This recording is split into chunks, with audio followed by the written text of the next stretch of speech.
ৰাজ্যত অচিৰেই আত্মপ্ৰকাশ ঘটিব নতুন ৰাজনৈতিক দলৰ একাংশ সুপন্থী বিচাৰধাৰাৰ লোকৰ বাবে গঠন হ'ব বিকল্প মঞ্চৰ যাৰ নাম হ'ব অসম জনসংঘ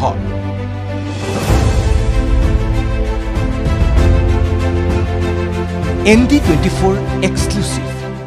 কথাটো এনেকুৱাই ৰাষ্ট্ৰীয়তাবাদী সুপন্থী আদৰ্শত বিশ্বাসী একাংশ লোক এতিয়া একেলগ হৈছে যেনেদৰে 1951 চনৰ পৰা 1977 চনলৈ ভাৰতীয় ৰাজনৈতিক ইতিহাসত আছিল এটা ৰাজনৈতিক দল যাৰ নাম আছিল ভাৰতীয় জনসংঘ ঠিক একেদৰে ভাৰতীয় জনসংঘৰ আধাৰতে সেই আদৰ্শত বিশ্বাসী একাংশ লোক এতিয়া একত্ৰিত হৈছে আৰু তেওঁলোকে গঠন কৰিবলৈ ওলাইছে এটা নতুন ৰাজনৈতিক দল যিটোৰ নাম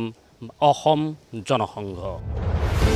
হয় আকৌ জনসংঘ ভাৰতৰ ৰাজনৈতিক ইতিহাসত অধুনালুপ্ত সুপন্থী ৰাজনৈতিক দল আছিল ভাৰতীয় জনসংঘ ঠিক তেনে চিন্তা তেনে আদৰ্শৰে অসমত আত্মপ্ৰকাশ ঘটিবলৈ গৈ আছে অসম জনসংঘ নামৰ এটা ৰাজনৈতিক দল লোকসভা নিৰ্বাচনৰ পাছৰে পৰা ৰাজ্যত মূৰ দাঙি উঠিবলৈ বিচৰা এই দলটো হ'ব বিচাৰিছে বিজেপিৰ বিকল্প ৰাজনৈতিক দল প্ৰখব যন্ত্ৰণাত ছটফটাই থকা এই ৰাজনৈতিক দলটোৰ প্ৰতিষ্ঠাৰ বাবে ৰাজ্যৰ বিভিন্ন প্ৰান্তত অনুষ্ঠিত হৈছে ইখনৰ পিছত সিখন বৈঠক অসম জনসংঘই প্ৰথমখন বৈঠক কৰিছিল মৰাণৰ পাছত নাহৰকটীয়া যোৰহাট গুৱাহাটী আৰু নগাঁও অসম জনসংঘই 5খনকৈ বৈঠক কৰি সম্প্ৰতি বিজেপিতেই থাকি বঞ্চনাৰ বলি হোৱা সকলক এক কৰিবলৈ অব্যাহত ৰাখিছে অতি সংগোপনে অথচ আগ্ৰাসী প্ৰচেষ্টা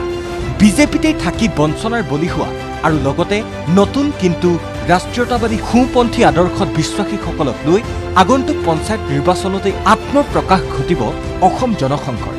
গেৰুৱা আদৰ্শৰে অনুপ্ৰাণিত এই ৰাজনৈতিক দলটোৱে 2026 বিধানসভা নিৰ্বাচনতো আগবঢ়াব প্ৰাৰ্থিত্ব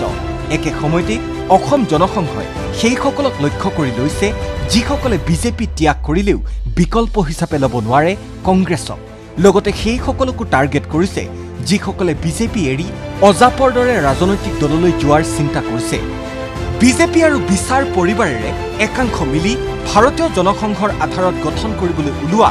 অসম জনসংঘৰ আত্মপ্ৰকাশ ঘটিলে অসমৰ ৰাজনীতিয়ে কি মূৰ লয় সেয়াহে হ'ব লক্ষণীয় ভিডিঅ' জাৰ্নেলিষ্ট পংকজ বৰাৰ সৈতে ৰাজু বৰুৱাৰ ৰিপৰ্ট ND24